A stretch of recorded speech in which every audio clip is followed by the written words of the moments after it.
Before we dive into today's episode, I have something truly special to share. Next September, I'll be leading an intimate women's retreat through the south of France and northern Italy, and you're invited. Picture this: mornings exploring the colorful markets of the French Riviera, afternoons sipping wine, and a hotel view with golden Mediterranean sunsets. Whether you love photography, food, or just want to reconnect with your playful creative self, this trip is designed for you. Spots are limited, so if all this sounds like your kind of adventure, please visit tourwithabsolutely.com and look for the tour France and Italy with Crystal. You can also send me a message or check out the show notes.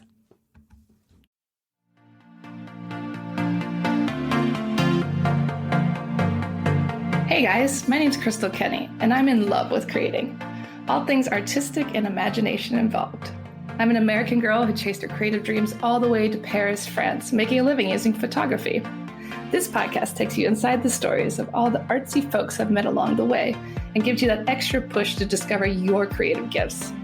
The desire to create is deeply inside each and every one of us, and I give you the tools and inspiration to find a new way of living a more creative life.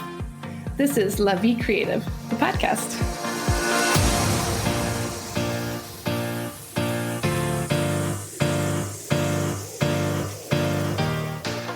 Claudine Hemingway is a descendant of famed writer Ernest Hemingway. We bumped into each other at a party and decided to team up and dive deep into French history, but with a twist, by bringing a spotlight to those lesser-known creatives in France. This is History with a Hemingway. Hey guys, thanks so much for listening. If you want more bonus material and to support the show, head on over to patreon.com/La Vie Creative. And also don't forget to check out Amazon, where you can pick up my new book, Paris, A Life Less Ordinary. In the book, I talk about my creative adventures in Paris, from starting my business to being homeless, hello, starving artist, to how I met all these wonderful creative people. Don't forget to check it out on Amazon. And also thank you so much once more for listening and for your support. Enjoy the show. Welcome back to Paris History Avec Hemingway. Today we are talking about Valtesse de la Bigne. I knew nothing about her, just like most of our ladies, because I was bringing all these fascinating women into my life. And she was another courtesan, which we are very, we're in love with courtesans. Let's just face it. We love them, don't we, Claudine? We do. Well, they had such a glamorous life. They did. And, it was hard to work your way up and, the hierarchy of those times, and women weren't allowed to do anything. So power to them, they worked their way up. And Valtesse did not have an easy start. So even more power to her. Like most of our women, they had terrible parents. Yeah, most of them did. I mean, it's hard work and perseverance. It takes you from the bottom rung of prostitutes to the top. I love it. It's like there is no glass ceiling for prostitution.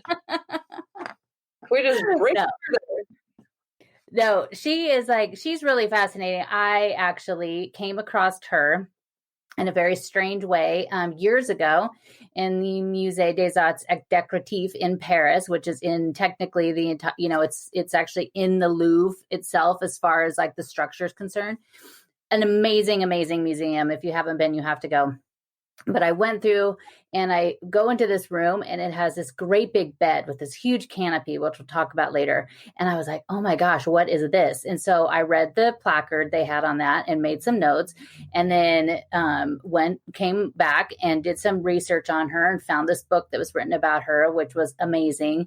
And ever since then, I'm just like completely fascinated by her. You're obsessed with her. And you said the bed was beautiful. Yeah, it was really cool. It was, it had like a huge canopy in the back that's really, really high. And it had like, just lots and lots of, now it's green, but originally it was blue, velvet hanging down. It had at one point, these, perfume, burners on it. Wow, that is cool. I want to get some perfume burners for my bed. I know. It was really cool. And maybe it's because, when I was a kid at one point, I remember for my birthday, I got a canopy bed, and it was like the most exciting thing ever. And I still think about that canopy bed because it's such a princess. Or a courtesan. It did not look anything like hers, but the thought was there. So what, like, I was reading about her. She had a terrible childhood. Her father was like an abusive alcoholic. Her mother was a prostitute. Some bad things happened to her. Like, how did she come so far? Well, when she, like you said, when she was born, she was one of 6 kids. Her father was an alcoholic and not really there at all. Her mother was a laundress, which at the time, a lot of the laundresses and seamstresses also at the same time were prostitutes because they didn't make a lot of money. So they would kind of, find other ways to make money. And she was just 10 years old. She started working at a candy store in the 9th on the Rue Notre Dame de Lorette, which the Lorette is a whole nother thing about.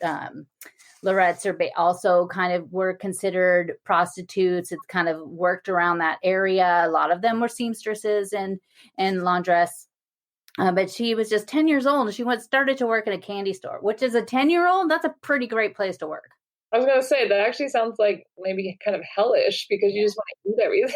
I know, it probably was pretty hard. But at 13, she started working in a dress shop as a seamstress. And she was 13 years old and they would have her work like 12 hours a day, which is just crazy. Clearly, there's no child labor laws in. Nope. But to make extra money, she started working the street as a lorette. And so that means you weren't a full-blown prostitute. You just kind of did it to make a little extra money.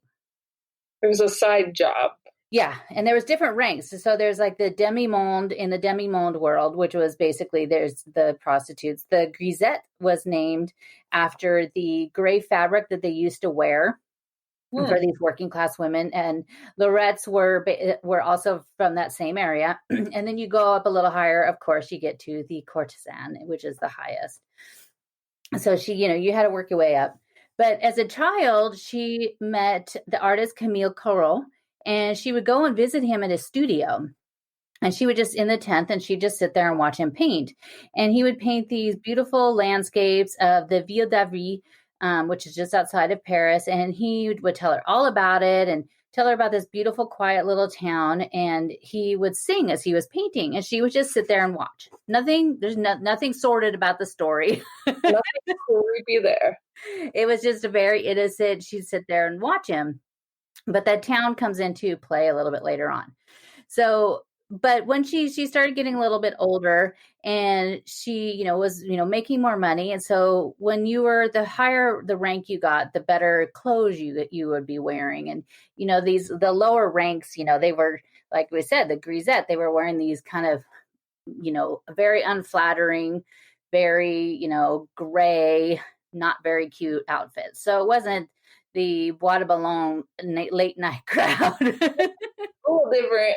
We were walking around there the other day. We ran into some lovely ladies in the Bois de Boulogne. The oldest profession in the world. Yes, it is. But she's, as she got a little bit older, she started attending the different balls around Paris and the parties. And she'd go to the bal musettes, and she had this weakness for men in uniform with mustaches. That's just what did it to her. That just made her weak in the knees. So she had a type. She had a type. So she would go to these parties and she'd meet these men. She'd also go to one that was called the Salon de Mar, which was just off of the Champ de Mars near the Eiffel Tower. And she would meet these men that were now they're getting a little bit higher status, and they're military men and the other people in uniforms. And so she quickly kind of on her own elevated herself. Mm-hmm. So she was doing that, and she was getting a little bit older. And then she decided that she's like, the one way to really get attention is to be on the stage. And so she was going around Paris, and she was going to all the different theaters, and she was trying to get a job there performing on stage, but she really didn't have any talent as far as being on the stage. She didn't really sing. She didn't dance. She didn't really act. But she went into one, which was a Bouffe Parisien, which I think it was like last spring. I think I stayed in an apartment that was right across from that. That was kind of exciting. But she went there. She met Jacques Offenbach, and he instantly, she was very beautiful. She's just very stunning. And so he met her and thought, well, I'll give her a job. I'll have her do something. So she was put into the cast in 1866. And before the show started, they had asked, what her name was. And everybody at the time pretty much just had a one name. So, they just, like Cher. Again, let's bring in Cher. And I love talking about Cher. so at the time she thought, well, she was going to change her name. It was originally Emily Louis. And so she changed it to Valtesse, which sounded a lot like Votre Altesse, which means Your Highness. Oh, I like that. Yeah, I'm totally going to do that. Next episode, Valtesse Hemingway. Love it. So but they screwed up in the paper and they spelled it wrong. So her big debut of being in this show, and then they put it in the paper and they spelled it wrong. And, of course, I'm sure she went running to, buy the paper, and then you see your name was wrong. It was just crushing. But she had this red hair and she had this very big presence on the stage, but she was very shy and very quiet. So she didn't really command a presence in her abilities at all, but people noticed her because she had this stunning red, beautiful hair. And it had basically had highlights of gold in it in her hair. Oh, wow. Yeah, the paintings of her, her hair looks beautiful. Yeah, so the lights at the time, or, I'm sure was just beautiful. But Offenbach saw that she was a big presence, and the crowd actually really came to love her, even though she really didn't do anything and she didn't have a lot of talent. Pretty. Yeah, she was pretty, and they liked her, and so did Offenbach. And so he is the one, Jacques Offenbach is the one that wrote the famous Can song. So the dun dun dun dun dun dun dun. I was looking for it in my brain. I'm like, oh, there it is. Yeah. He actually did that song, and it was first performed there. And so at the time, she was 21 years old. He was 50. Wow. And the two began to have an affair. And so he was quite the celebrity in Paris. You could go, I'll put pictures on my website, but there's pictures of him with this great big, what looks like this great big mink coat. And wow. He was quite he's quite famous and quite the dandy around town. Mm-hmm. So, he, of course, why not have this beautiful redhead on your arm, even though he had a wife? Oh, whoops. Not like it mattered back then. No, it didn't, but it doesn't go so well. So the two of them decide to go away, and they go down to Italy. And the two of them, going to have this nice little romantic trip. And she loved this because now all of a sudden, he's giving her all this money, and he's showering her with, clothing and jewels and everything. And of course, she's just absolutely loves it from, especially from her upbringing. Yeah. And it was in a secret around town because she was very visible, and as was he. And Madame Offenbach, even though she knew that her husband wasn't the most faithful person, this was different because it was really kind of shoved into her face. Yeah, they weren't hiding it at all. They weren't hiding it all. So they decided to go down to have this little lovers tryst in Italy. Well, Madame Offenbach also found out about this and decided to go down there. Oh, no. And she arrived at the hotel and found him. And apparently it was quite the scene. The police ended up coming at some point. It's actually everything I've read saying there's no actual written description of what happened that day, but it was not good. It was very bad, and it involved her a lot of screaming. And Valtesse decided, I don't want to be a part of this. I want more with my life, and so she left. So it sounded like she was going to be murdered if she didn't leave as well. Yeah, I think Madame was going to, probably want to kill her. But yeah, I think she killed her husband too. Yeah, I think it would have been a murder-suicide or something. Exactly. So she came back to Paris, but he had done what he had done when she was with him is he opened the door for her to all of this different, this upper level of society in Paris. And so she had, all of a sudden now, she had already met all these people. And so she thought at the same time, well, I'll just use this to my advantage. And, what was the other thing that I knew how to do? And so she kind of decided to become a courtesan. Yeah. So, she's just like, well, now I have, now she has all these wonderful clothes and these jewels and everything. And everybody knows who she is. So she might as well use it to her advantage. Smart woman. Very smart woman.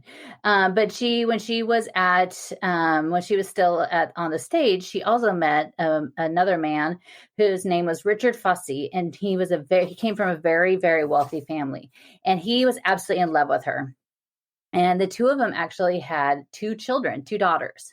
Oh, wow. When did they get married? They did not get married. She ended up, when she got pregnant the first time, she left Paris to go hide. And she basically, they kept a secret she kept a secret from everybody. Nobody had any idea that she had a child. And she got pregnant again with him too. And she had another little girl. And so she had, left Paris to go and have these children and go hide. And then she came back, all of, rising from the ashes, just stunning and beautiful. And Fosse really wanted to marry her, but his family said, if you do, we will completely cut you off and you will get nothing. Oh, it's so sad. Yeah. So he was shipped down to Algeria, and he told her, he was like, just wait, we'll wait for each other. Don't, see anybody else. I love you. I'll be back. Well, then a few months later, he sent her another letter and said, I met somebody, not coming back. Whoops. Which I think we've had this story a few times. Wow, the romance, and it's over.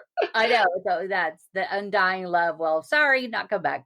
So when she had both of her children, she had sent them to a wet nurse that had them until they were weaned. And then after that, she decided to take them to her mother, who, we've already basically confirmed that her mother wasn't this wonderful person. But so Valtesse took her two young babies and took them to her mother, and her mother took care of them. They weren't in very good health to begin with. Mm-hmm. And so now mom's taking after him, looking after them. That's not good news for the babies. Yeah. So she was back in Paris. Nobody knew that she had these two children.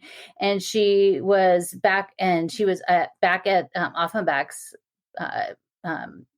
opera house, and she'd be back there performing and stuff. And then, but at the same time, it was 1870, the siege of Paris was coming in. And so at the same time, like she, everything was kind of getting crazy, but with the siege of Paris came all these military men. Hello. Love a man in uniform. Yeah. So she ended up having another relationship with a man named Albert Milo, who was a playwright and a journalist.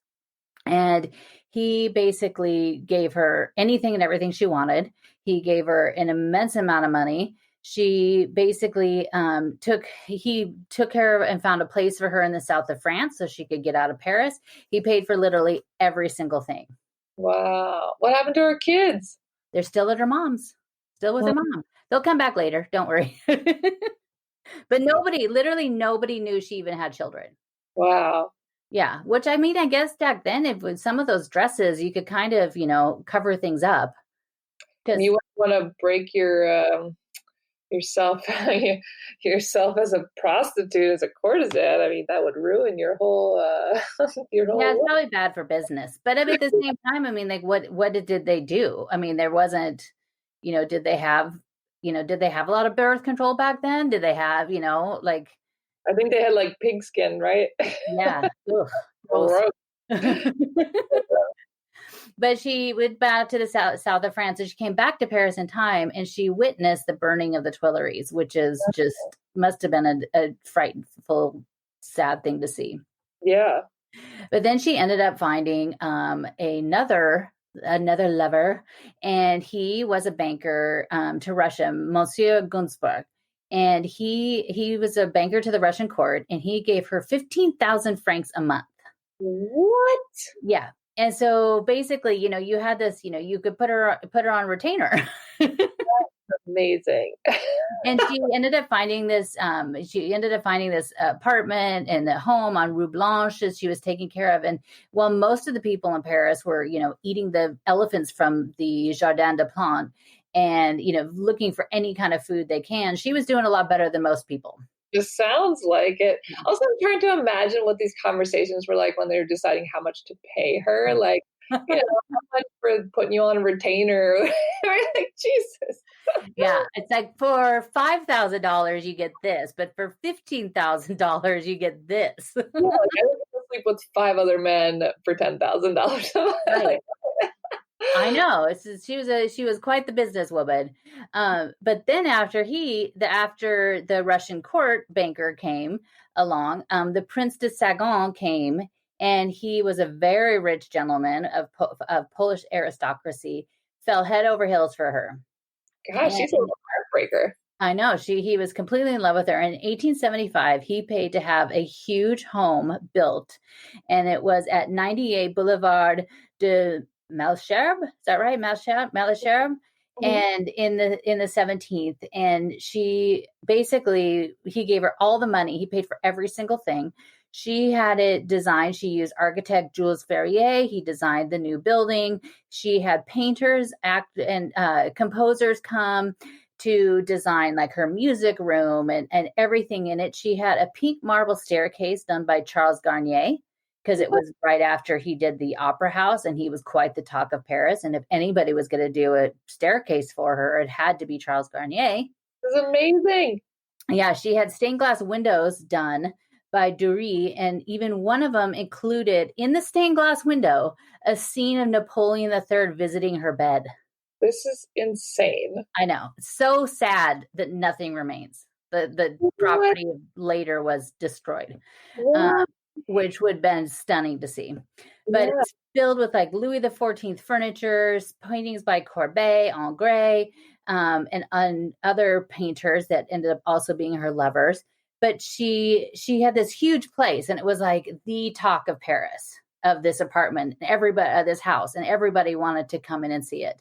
So at the same time, she also rented a house outside of Paris in the town of Ville d'Avray, which is the same one that Corot would always paint and tell her about. Good memory. So she would go out there and see, she heard so much about this that she went and she found a house out there that she rented.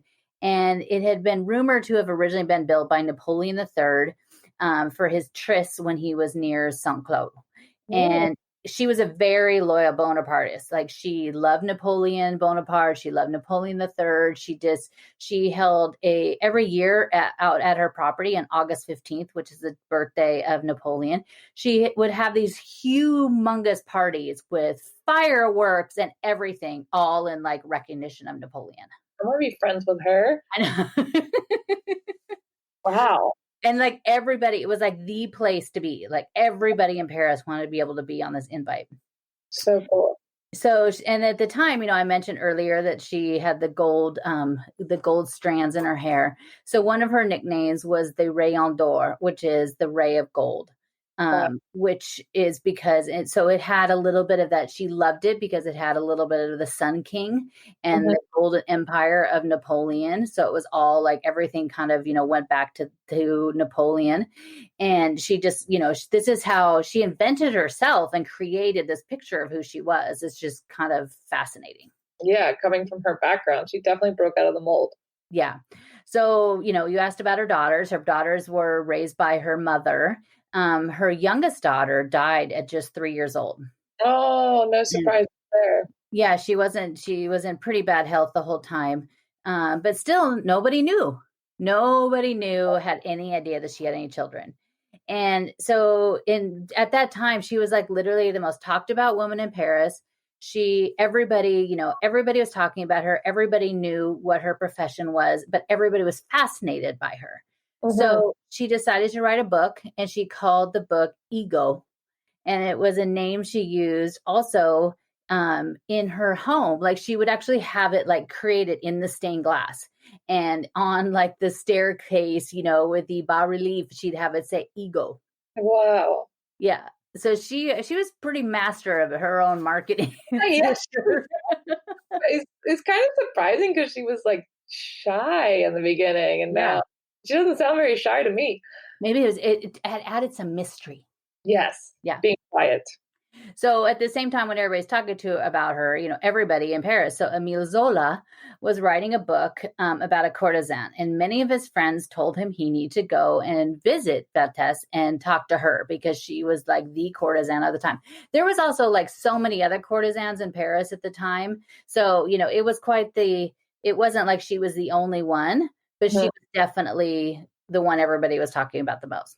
Yeah, most interesting. So an introduction was made, and he went to her house for dinner, thinking he was going to be the only one there, to go to the house and talk to her. And he walks in, and there's all of these people there. And he's like, oh, well, where is she? And, she was just like, oh no, we're having dinner and we're doing this. And he walked in and he wrote in this book that he wrote, Nana, later. And a lot of it is based on her, that when you walked in the house, there was this constant scent of violets. And violets were like her favorite flower and kind of her signature thing. But it was like just violets, the smell of them were just like floating through the air in every room you went to. That's so wild. I must have been those perfume lanterns, man. I know, it must have been. I mean, that's just like a flaming urn of perfume on your bed just kind of scares me though a little bit. Fire hazard to me. Yeah. So he, comes in and he writes his book in October 1879. It's released, Nana, and it becomes a huge bestseller. It sold 55,000 copies in the first day alone. Wow, that's amazing. Which would be amazing now. I mean, that would be huge now. So she, all of these different artists. So another artist, Gervaux, was another painter, and he ended up painting this amazing painting called Rola. And I'll post a picture of it on my website. And it's this, they had it at the Musée d'Orsay for an exhibit a year or two ago. And it shows this woman basically kind of like after, you could tell it's like it's an after their tryst moment. She's laying naked on the bed, almost falling off the bed. And he's standing at the window looking out on the street. In the background, love that painting. I have that on my refrigerator. It's a postcard on my refrigerator. It's such a beautiful painting. But in the background of what he's looking out on the street is Valtesse's home. Oh. But the woman in there is not her. But it's they ended up having this love affair that went on for quite a long time. And he painted her, and he painted her many times, including a huge painting in the Marie of the 19th arrondissement. And he was asked to paint something that was going to be for their salle de mariage. And in that room, he painted this, and it's still there today, this huge image, and he used his lover, who is a courtesan, as the bride. And instead of taking it as, the when you're married at the Marie, it's very civil, as you've shot those pictures many times.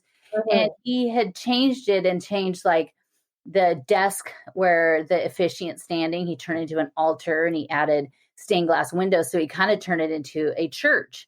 Yeah. And he has Valtesse in there, and then she's turned and looking at the viewer. Oh, interesting. So people were like outraged, but they still hung it up, and it's still there today. I can't believe they still hung it up. That's like so not what a Marie wedding is.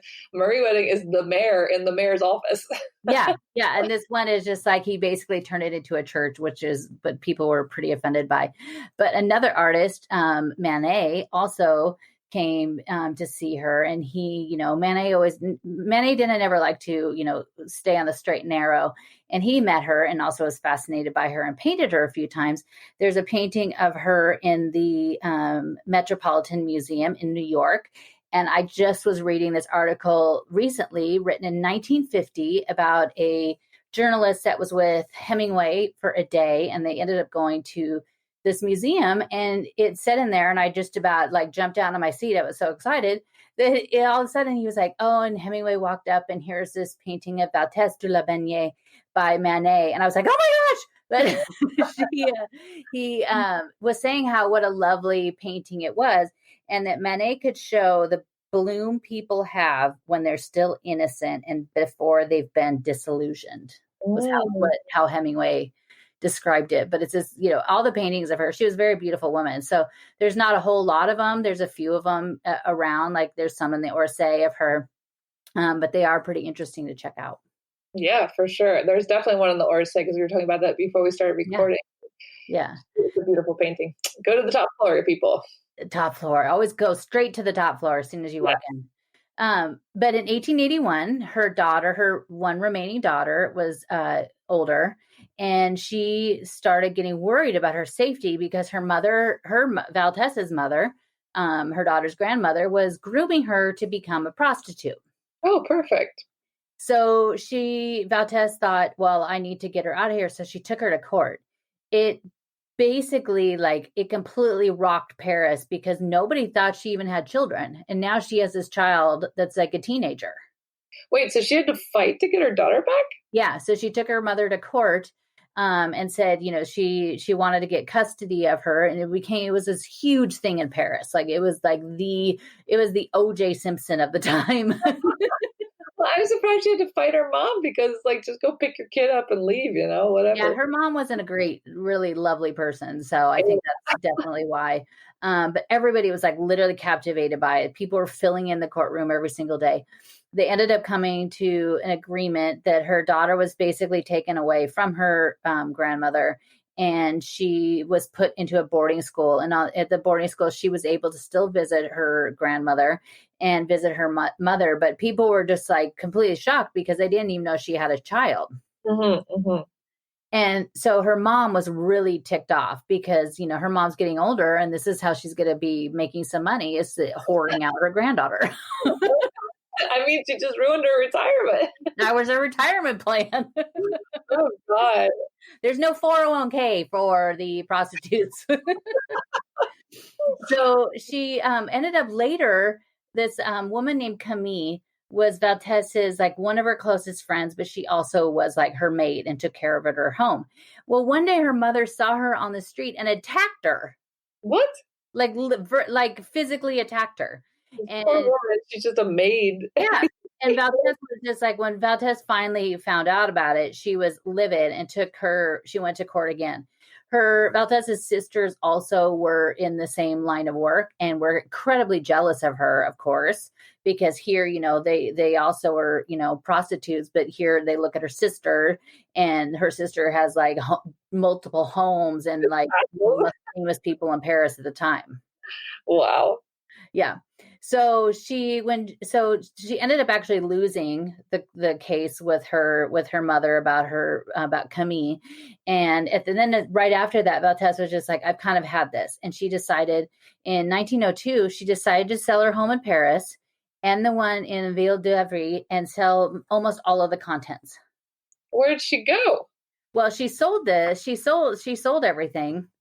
And it became this huge thing in Paris. And everybody, because it was a way for everybody to be able to go into her home and see her home up close and personal.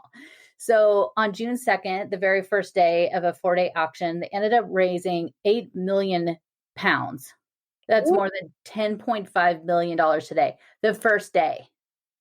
That's insane. Yeah.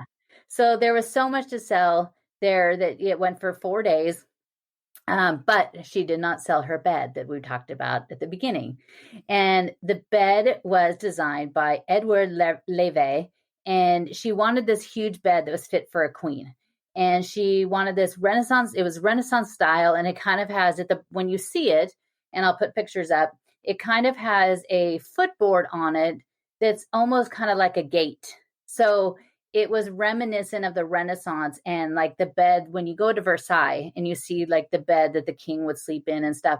And you've seen all the movies and things and how like when the king wakes up, there's 30 people in the room and they're just watching him. That's what she wanted. She wanted this like bed that would be the showpiece that people where, she would greet her guests.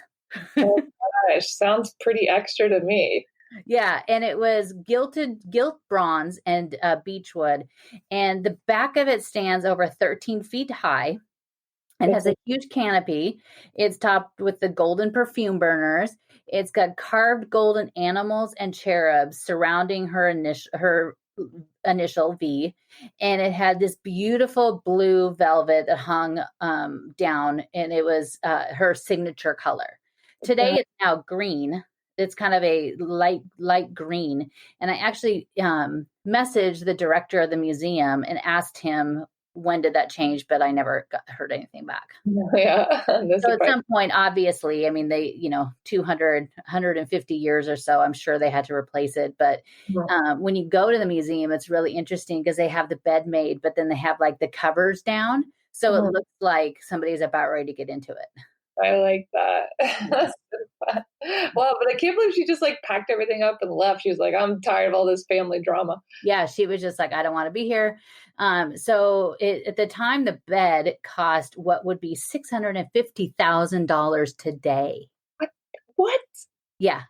So with all of the money that she made from her sales, her big, huge sales, she bought a different home in Ville d'Avray, and it was high up on the hill. It was called La Chapelle du Roi, and it was built in a Louis de Philippe Gothic style. But she had part of it demolished and rebuilt, and she basically wanted to redesign this whole thing on her own. So she had on the property, there was a studio made for the painter Datuil, who was also her lover, who also painted her. Lover. Her lover. And I just like saying lover. I love it. So she had this place built for him. He, in this home, it was filled with paintings, and it was filled with paintings of her ancestors. Well, the fact was that only one of them was actually a real person. She had him paint all these different people, like some of them were like military uniforms and all this stuff.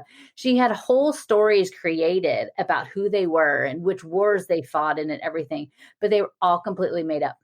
She rewrote history. Yeah, except for one of them. The Grace de la Bigne was the only one that was actually a real life relative, but everybody else was made up. Sounds like she had a vivid imagination. Yeah, I mean, good for her. So Yeah. I mean, people do that now. It's called Instagram. Yeah. So, but her in her later years, as she got older, she was slowing down from the business a little bit, but she decided to take in young girls and give them lessons of how to be a courtesan. I would love to sit in those classrooms. Like, what lesson? Yeah, but she also got really she had this one lover that actually would go to what is now Vietnam. And he would send her letters and trinkets from there. She ended up getting involved in everything that was going on there and how horrible it was.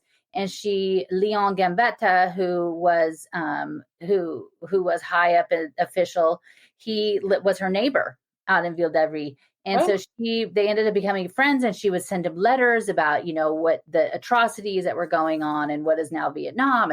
And when he suddenly passed away, all of it came to light, and it was in the paper, and everybody is like, what? Now she's involved in politics? That's so crazy. Yeah. And it became kind of a huge scandal, but she also would write plays, and our friend that we've talked about before, Sarah Bernhardt, was going to play the lead role in one of her plays, but then it ended up never getting made. It's interesting because I'm curious, what made her a better courtesan? Because, obviously she's been doing something different to get all these men to fall in love with her and get all this money. And she had, 6 sisters or one of 6. And why didn't they get all this, what was she doing differently? Well, I mean, she seems like she definitely, with her interest in politics and everything else, I mean, it's kind of like Ninon, who was, very smart and very witty and very up on, the current situation and what was going on, that maybe that was kind of the difference. Yeah, yeah. Because, like Ninon said, that she kind of seduced him with her mind more than anything. She could actually have real conversations with them. Yeah. Yeah. So in 1909, she started to have some vascular issues, and she had surgery in that November, and she came through it. But she felt like afterwards that she just kind of needed to get her life in order. She went and found her own grave in Ville d'Avray and had a very expensive coffin made, incredibly expensive. And she even made note cards announcing her death with the date left blank. What the? Yeah. So she already had these things all created. So in July 1910, she was in terrible pain, and the doctors told her that she probably wasn't going to have that much longer to go. And it was July 29th. And so she asked for her note cards. Wow.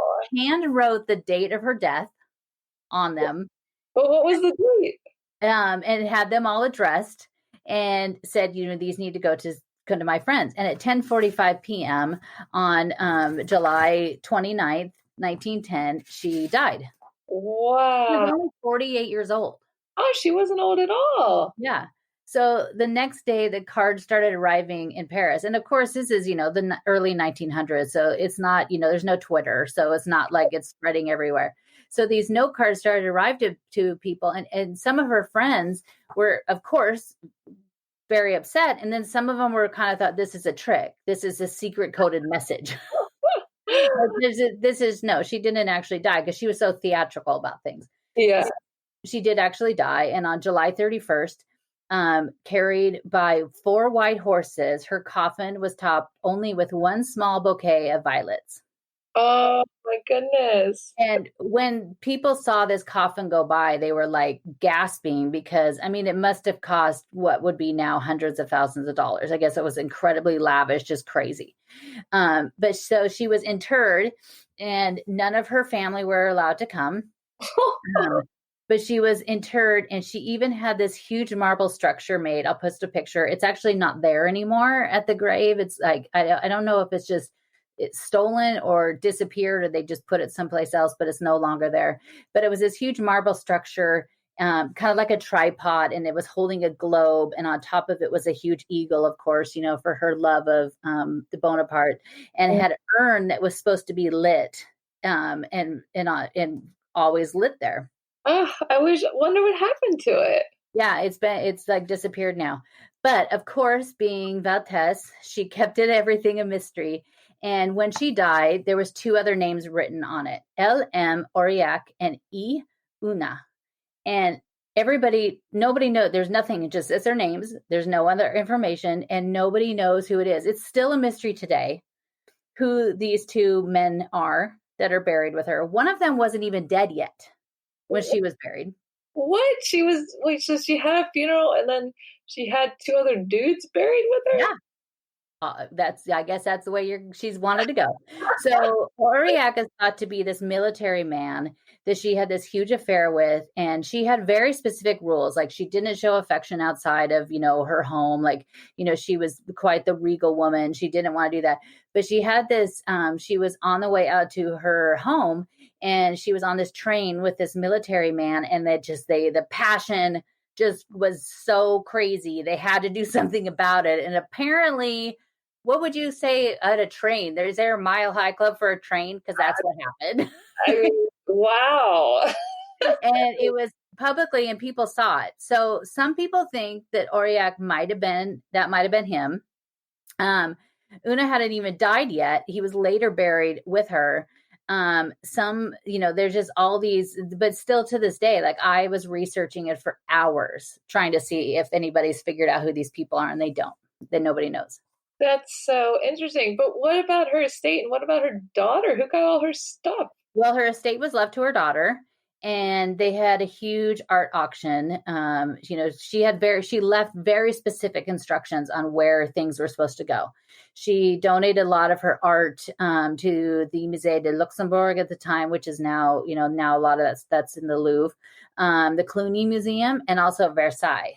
And so she had all these things. She had a lot of her paintings of her quote unquote family were given to the Musée de Caen, which was just basically destroyed in World War II. Oh no. So all those things are left. But the bed, as we had said earlier, got donated to the Musée des Arts Décoratifs. Well, wow. She's a fascinating woman. And I love how, once again, she broke that glass ceiling of courtesan. I mean, she killed it. She did. I think we'll have to add this book to the book club. Definitely. I want to read all about her. Yeah, it's really a fascinating story. Very fascinating. Well, we're all going to be going into the dark net to read more about it. And definitely tune in next week, guys, for another fascinating woman in French history. Thanks, Claudine. I'll see you then. Thank you for listening to Paris History Avec a Hemingway. If you want to find out some more, you could always find me on my Instagram page, Claudine Bleu Blanc Rouge, and that's BLEU, as in the French way to spell it. And each day I post a daily history lesson about a person or a place or something in Paris, or it's lots of fun facts. And then also at ClaudineHemingway.com, where you can also sign up for my newsletter there.